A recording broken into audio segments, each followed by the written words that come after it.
Some are thinking of walking out of a dry and a difficult marriage. I urge you to stay. God hates divorce. His mind isn't changed. God can heal your marriage. God can restore. I urge you by the Holy Spirit, stay in your marriage. Are there conditions where a divorce is accepted by God? Yes, there are.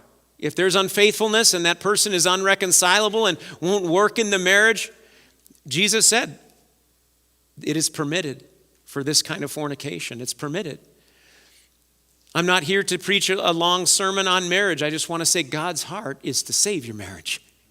And I want to be a man who fights with you to save your marriage, to bring you to a place where your hearts are tender again, to bring you to a place where you're forgiving each other, where you're on the same page, where the Holy Spirit speaks to your wife and you say, that's what God was showing me.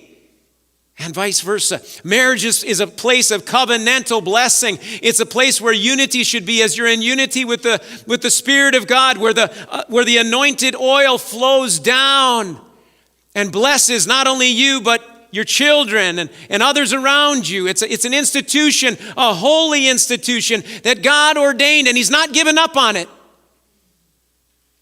He's not quit on it. And I understand there are people who've gone through painful divorces. My mother was one. I saw it as a child. I saw what happens when one person sets their heart and their mind and says, I don't love you anymore, and I'm walking out. It's catastrophic. It's devastating. It breaks the pattern that God has for wholeness in society and in family. And so I pray that you would find healing in Jesus Christ. Because it is possible just to be a victim of divorce. It is possible to be an innocent victim. Doesn't mean you were perfect in the marriage, but you wanted to make it work and they said, no, I'm done. You're free. You're not under guilt. You're not under condemnation. You're free. That was their choice.